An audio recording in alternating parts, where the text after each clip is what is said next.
love you my baby, I love you my baby, love you my baby. فضلا haddii aad tahay qof naxdin badan ama qof waayeel ah fiidiyogan ku diran yahay fadlan ha fiirso. sheekadan waxay ku dhacday nin magaciisa la yiraahdo cabdiraxmaan run ahaantii shaqooyin badan uu kasoo shaqeeyey laakiin ma ahayn shaqooyinkaas shaqooyin uu asiga xiiseeyo laakiin maanta wuxuu helay shaqadii uu weligiis raadi jiray.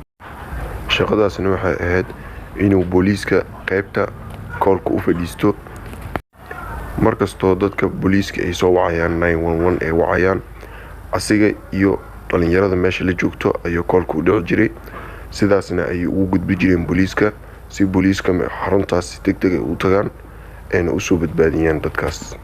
cabdiraxmaan asigoo shaqada ku jira ayaa waxaa soo wacday gabar yar waxayna ku dhahday nafsadeeda halis ayay ku jirtaa iyo badbaadiye. kadib wuxuu ku dhahay xaggee joogtaa adiga? gabadhii waxay ku dhahday ma garanay meelaa jooga ee adiga raadi.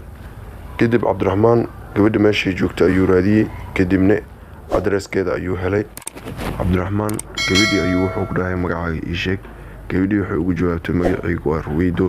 kadib cabdiraxmaan wuxuu weydiiyey gabadhii yar waxay ka baqayso. gabadhii yareed waxay ku dhahday hooyadii sida zombie oo kale ayay u qaylinaysaa iyadana waan ka cabsanayaa aniga armaajo ayaan ugu dhuntay. cabdiraxmaan arrinkaas markuu maqlay aad ayuu u naxay. kadib wuxuu dhahay sheekada isii wad. gabadhii waxay ku tiri hooyaday dhulka ayay suuxsan tahay korkeedoo dhamna waa wada dhiig wayna qaylinaysaa aniga waan ka baqayaa ayay gabadhii ku dhahday.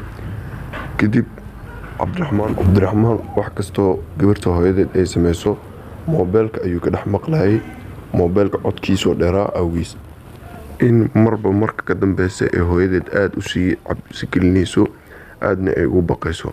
kadib cabdiraxmaan koolkii muusan ku jirin wuxuuna dhahay waxbaha ka baqin booliiska ayaa kuu soo diray mar dhowna way ku imaanayaan. kadib Ruweyda ayaa waxay dhahday aniga hooyadii hadda way garguurinaysaa qolalka mar boqol ayay gelaysaa anigana armaajada ayaa ugu dhuuntay marka si degdeg ah booliiska lagu soo diro ayay Ruweyda ku dhahday. kadib cabdiraxmaan wuxuu ku dhahay hooyada ma ku jeedaa? Ruweyda waxay ku dhahday ma aqaan inay ii jeedo in kale. kadib Ruweyda waxaa soo hor istaagay hooyadeed hal mar iyadoo dham ayay qoorteedana wareejisay. kadib Ruweyda waxay ku dhahday hooyadii qoorteeda ayay wareejinaysaa waan ka baqayaa ee booliiska degdeg ii kusoo dir. cabdiraxmaan wuxuu dhahay booliisku way kuu soo socdaan waxbaha ka baqin sii adkayso inta yar ay kuu soo socdaan. kadib Ruweyda hooyadeed marba mar ka dambeysay sidii ay ugu soo dhawaanaysay waxay ugu hor imaaday armaajada horteeda.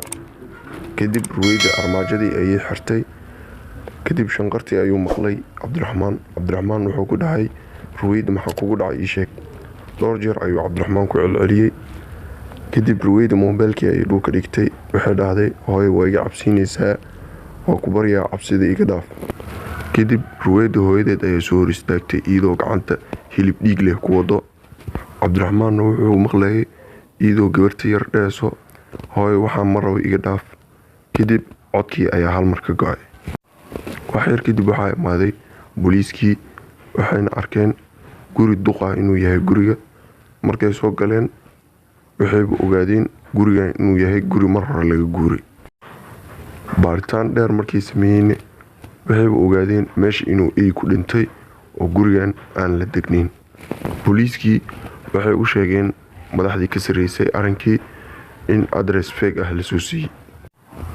kadib waxaa laga finishay meeshii cabdiraxmaan sababtoo ah waxaa la dhahay been ayaa sheegtay booliiskiina waa la goysay. cabdiraxmaan aqoontiisa wuu ku kalsoonaa baaritaanka uu sameeyey adreeskaasna inuu sax ahaa uu hubay laakiin wixii qaldanaa ayuu fahmi waayey. adrees saxan ayuu soo dhiibay cabdiraxmaan markii adreeska la imaadane mid qalad ayuu noqday. cabdiraxmaan arrinkaas ayuu la yaabanaa asigoo aad iyo aad ugu walwalay. cabdiraxmaan markuu guriga imaadane wuxuu ogaaday inuu gurigan wax kasta oo maqlayay gurigan uu ka dhacayay laakiin cidna maysan ka aaminin. cabdiraxmaan wuxuu aad iyo aad ugu xumaaday shaqadii uu intaasoo sano raadinayay inuu ku waayo si fudud. Ruweydana asiga uu maqlayo in la dilay. fadlan ha hilmaami inaad videoga like gareyso haddii aan ugu cusub tahayna subscribe saar.